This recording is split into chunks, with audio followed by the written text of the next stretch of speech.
Coffee's a diva. You need to treat as a queen. It's all about relationships. What I love about it is the exchange of information. But coffee is just like roasted beans and hot water. It's probably the most democratic beverage after water. If you put that type of equipment here for this type of cafe, you will have problems. And there was a game change for me. From something I didn't like to something that, wow, that's very interesting. Welcome to the Lunch at Work podcast, where we talk to experts about how to make workplaces better. Fabio, thank you so much for joining us on this episode of the Lunch at Work podcast. I am very excited to get into today's theme, which is coffee. We've already had a cup ourselves, so we're all ready for it. Both BM and Notes are a part of the group of independent companies that make up WSH. So we are kind of like siblings, I guess, as business sister companies in the business world. Enough about us, though. What about you? What is your journey? What is your story? Why coffee? It's a pleasure to be here. Thank you so much for the invitation. It's really excited to be in a podcast with you guys. I'm the co-founder of Notes. I came to this country in 2007, so I'm from Brazil. My dad was a coffee farmer, but by the time that I was born, the farm didn't exist, only the stories. In 2007, I moved to UK with the dream of learning English, still learning. I heard a story, Fabio, that you didn't actually like coffee to begin with. I liked the coffee before 2004. I didn't like it. And when I came to London to travel around Europe, and I came across a coffee shop called Barista, and I talked to the guys there, and I was really interested by the fact that the person that makes coffee, the barista, it wasn't just like a guy pushing buttons. It was like a person that understands about the coffee that is in the grinder, is like the settings on the coffee machines. And I was amazed about that. Being a food person and really like wine, I did a sommelier course just because I want to learn about wine. So you're not only the coffee guy, you're the wine guy. I can talk a little bit about wine as well. I just went back to Brazil and tried to dig more about it. What is barista? What is coffee? Things that comes from my family. And I found out so many good stuff about it. And for the first time, I tried a specialty coffee. And there was a game change for me because it was from something I didn't like to something that, wow, that's very interesting. That's actually delicious. There's so much going on in this cup of coffee that I can be talking for hours.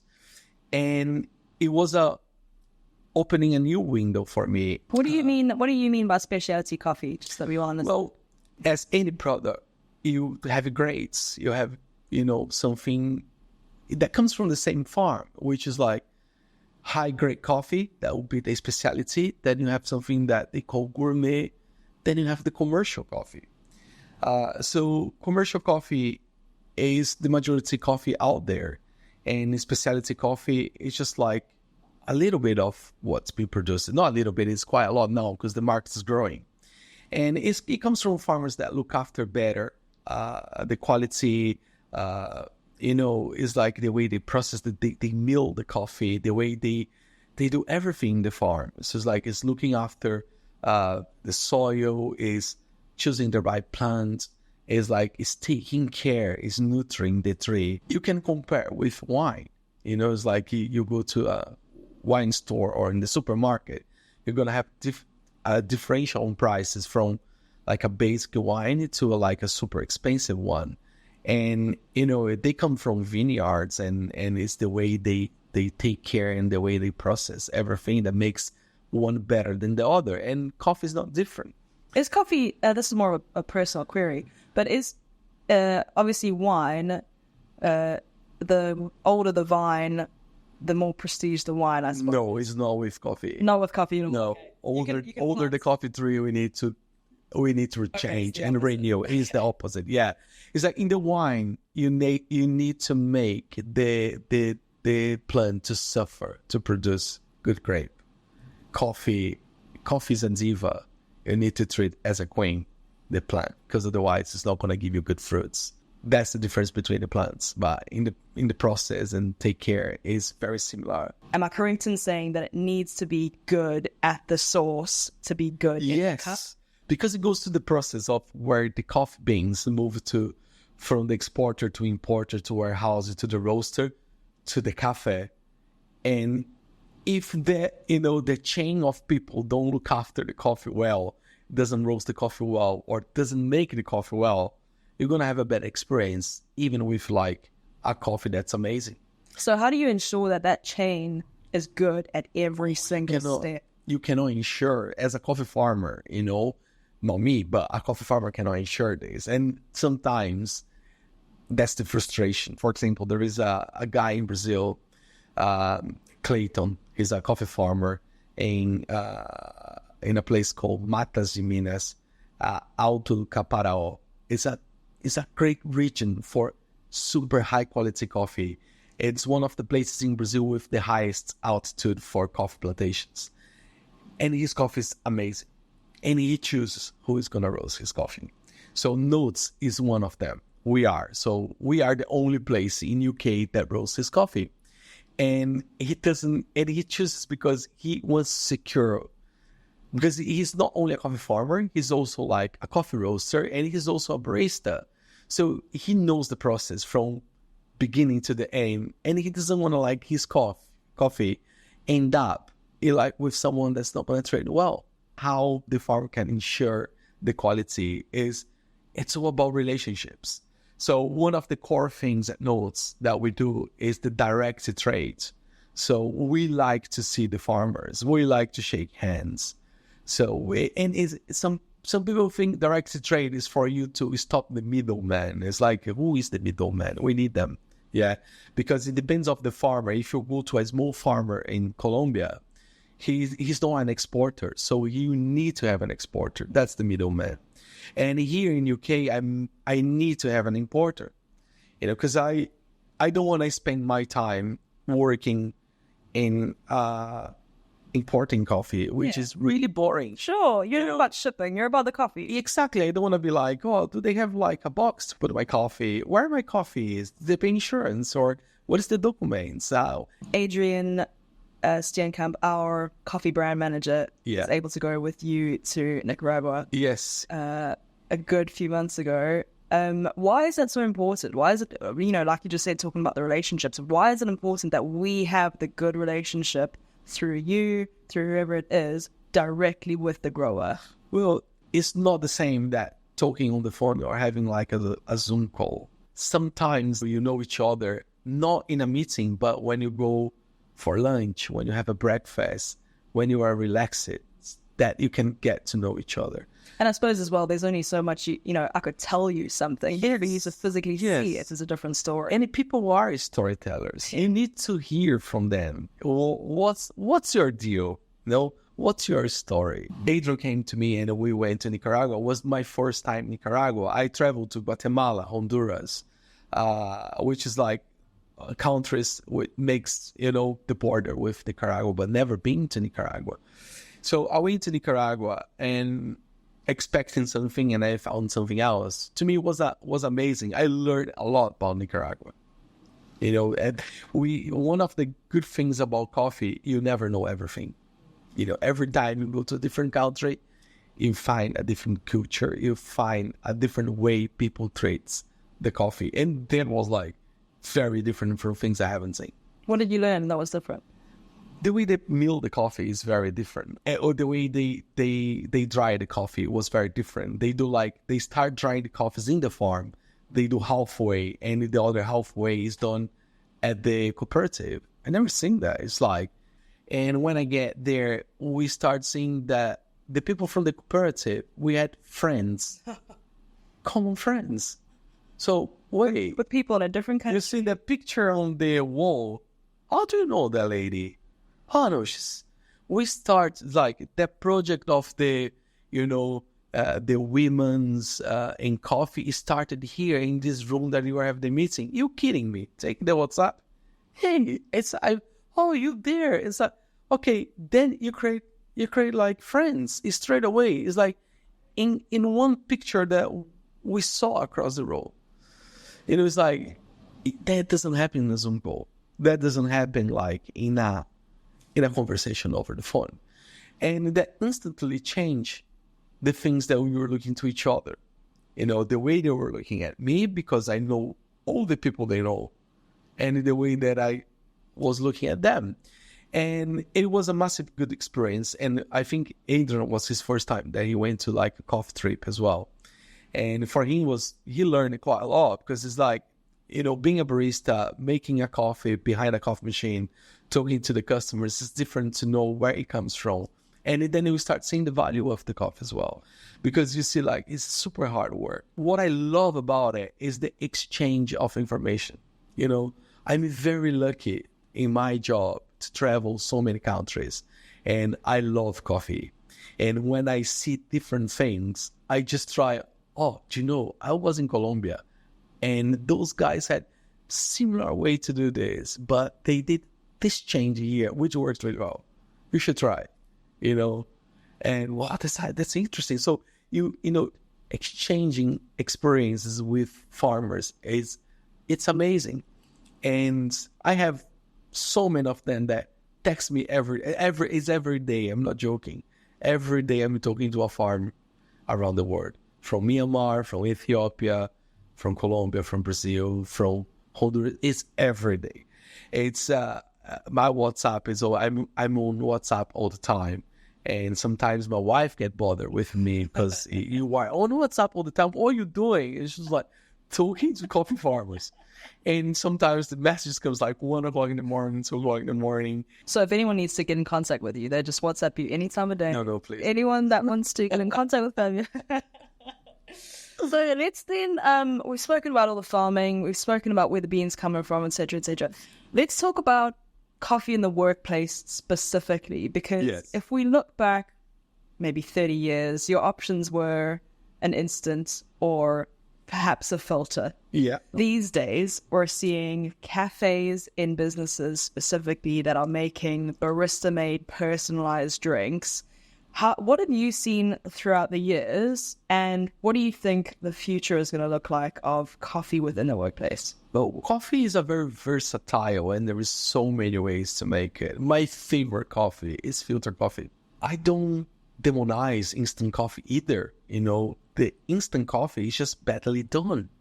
First is being the improvement of the coffee itself. So in catering, you have all kinds of things happening in coffee. So we talk like having a coffee bar inside an office in which you have the very artisan coffee where there is a well-trained barista behind the bar talking to the customer, pulling a shot of espresso, making a perfect milk.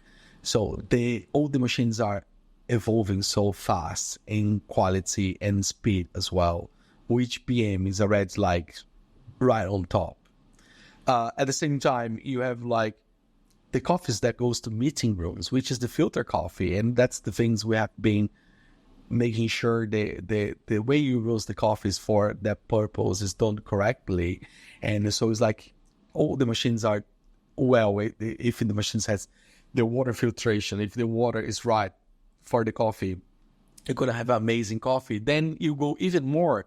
One of the things that we have started developing with PM recently is like, okay, let's take the coffee and we put in a capsule and you do like, an espresso capsule with perky coffee. And we did it, and it tastes really good.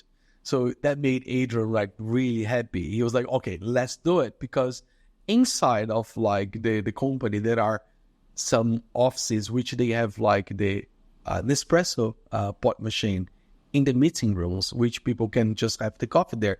So it's a possibility. And there is the possibility also of doing the instant coffee, where you can have in meeting rooms as well, So the coffee is, everything evolves, and it can have high quality coffees in all kinds of formats. One of the things that we were really proud of doing this year with PM was when we started, I say to Adrian, you need to do cold brew. And he said, we do cold brew. I say, no, it needs to be fast. We can have this delivered to you done. It comes in a box, like those box wines, and you just like put in a cup of ice, job done, and you'll be top quality. It doesn't. You're not going to rely on people doing it using the wrong water or not doing the right recipe, because it's like cold brew. It stays like 18 hours brewing, and if you leave like 24, it's going to change the flavor. So, and he said, okay, let's do it. And when he decided to do, he did an order, and they say, I think you should double your order. And he said, no, I'm worried about, no, if that doesn't work, if people rejects it and doesn't like it. And in less than 2 months, it was done.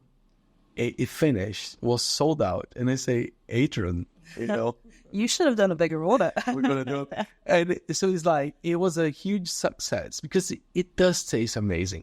And so those are the things that have been evolving in the offices. So it's like, we are bringing the culture of specialty coffee inside the offices through PM, you know. So it's like, today, people has the same quality as they could get like in one of our coffee shops, because the coffees that we buy in Nicaragua are super high quality. They are classified specialty coffee. What you said earlier about going to Nicaragua, specifically about having lunch with those people, I suppose it's the same if we bring it back.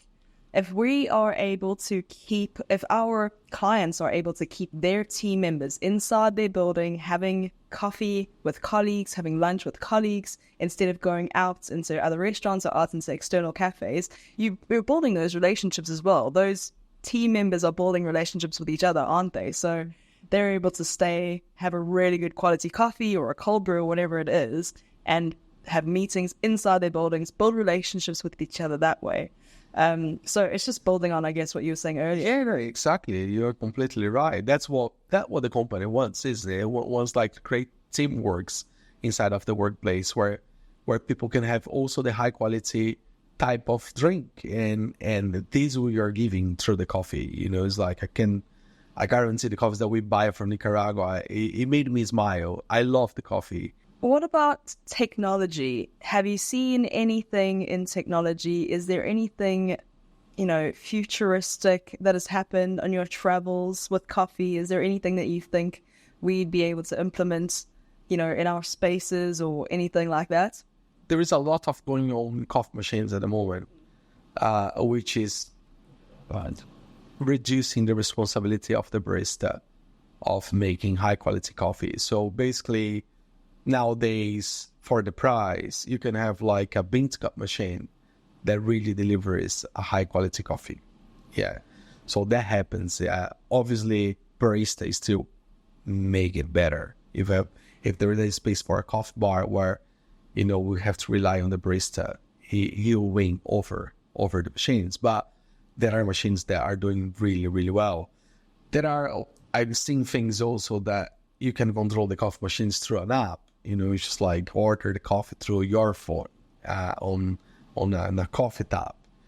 It didn't impress me, the quality of the drinks, but it's, in terms of technology, it looks really, really amazing. But coffee is just like, I think it's the old thing. It's just like roasted beans and hot water. So recently we have done a job with one of our sister companies, which represents like the coffee for the people to do a pour over. So they have like a restaurant inside of the office, and at the end of the service, after they have the meals and the wines, they receive in front of them like a kettle with hot water, the coffee, and they pour over, and they do everything by themselves, and there is a card. And it is being very successful because it is, without saying one word, is educational. Coffee is universal, isn't it? It's, everybody knows what it is. Yes, I always tell people, coffee is probably the most democratic beverage after water. You know, because water is for everyone, and coffee as well.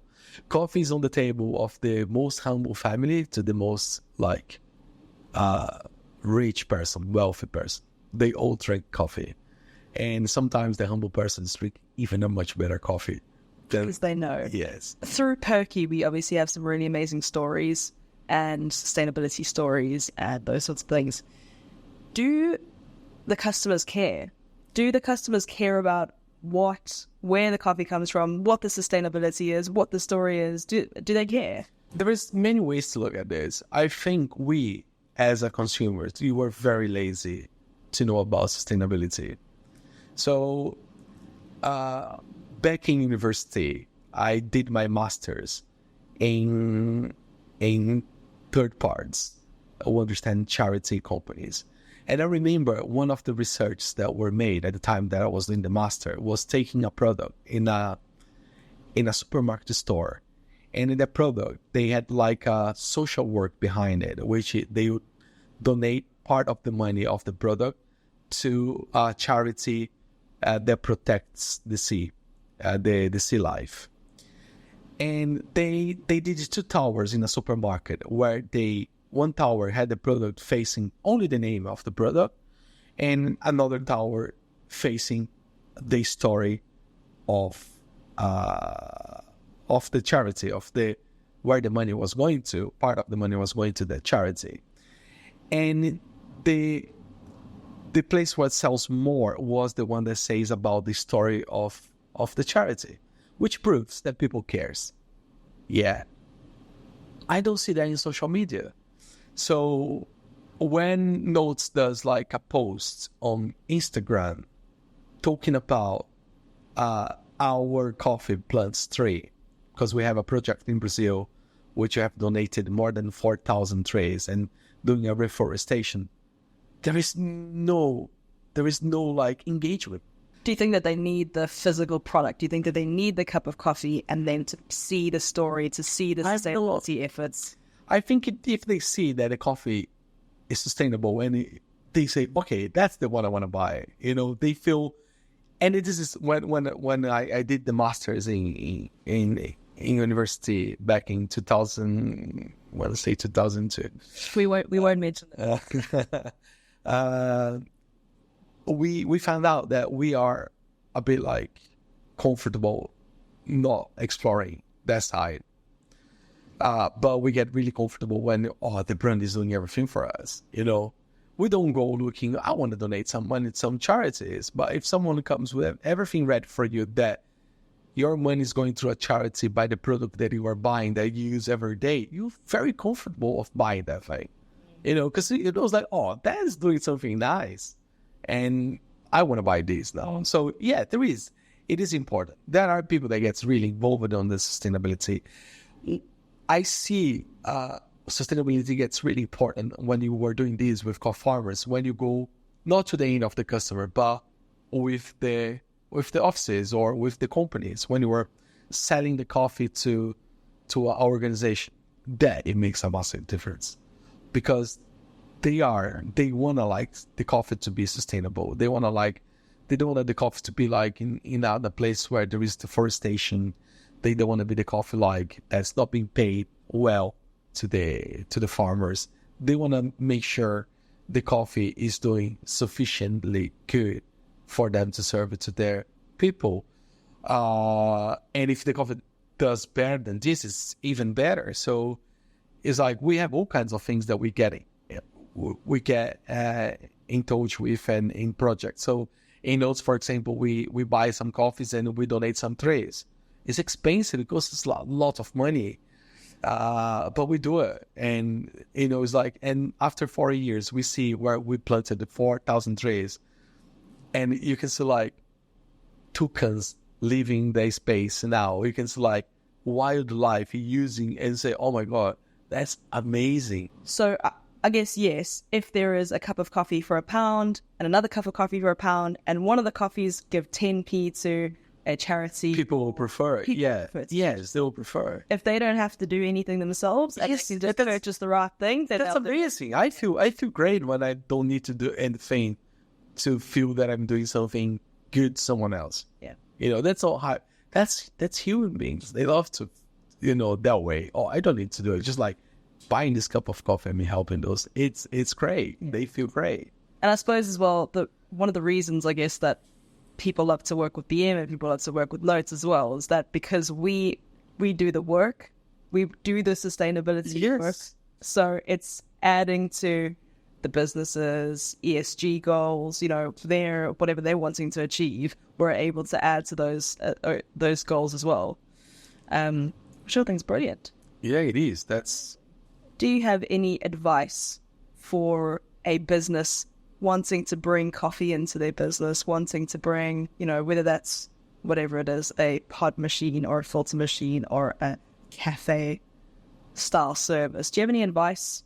Is there anything that you've seen over the years that you're like, make sure you get this right, make sure you get this right?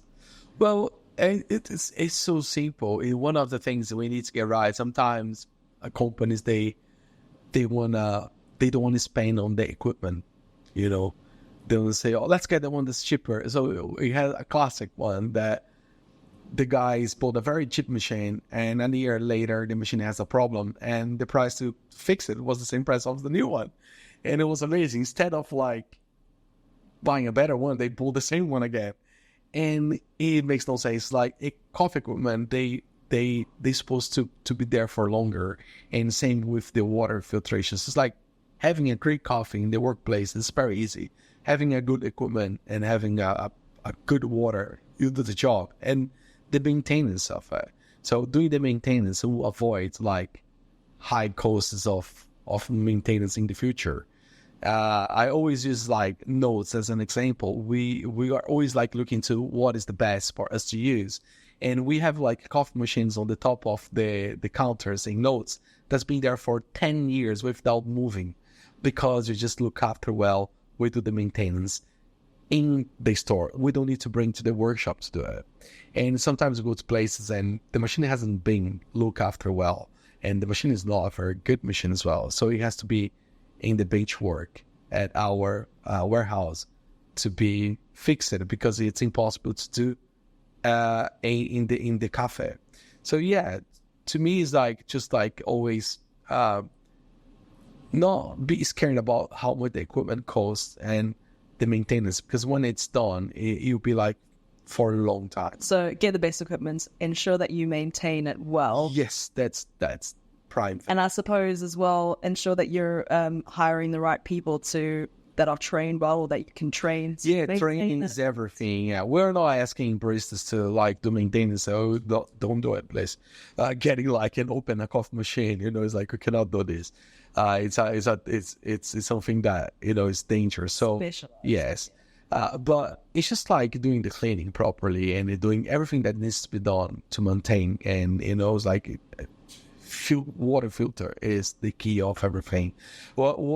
Sometimes we see the different way. We see like the business spending a lot of money now, like coffee machine, and not spending on the water filter. Because no, it's just like, that filter here is, we know we're going to end up in our workshop and it's going to cost a lot of money to fix it. Because it's like they decide to go for a water filter that it doesn't do the job. So that happens as well. So it's always like when you are devising business, they call us, what should do? They say, what should put it here? We just say, do this. If they want to eat something else, we tell them, listen, we're going to have problems. If you put that type of equipment here for this type of cafe, you will have problems.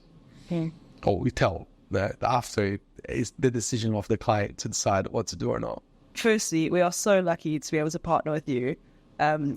Just having you be at the end of a WhatsApp in the middle of the night is so important for us to, and thank you so much for that, because you're welcome. Your knowledge of coffee is out of this world, and we're just so lucky to have that through you, firstly. But lastly, thank you so much for being on the podcast. Yeah, thank you so much. Yeah, so much. It's been so That's good to know. I know that we could talk for hours and hours. Yes, but this has to end sometime. So thank you so much. Thank you so much. This podcast is powered by BM Caterers. Contacting BM is the easiest way to start your journey to a better workplace experience. Click the link in the description for more info.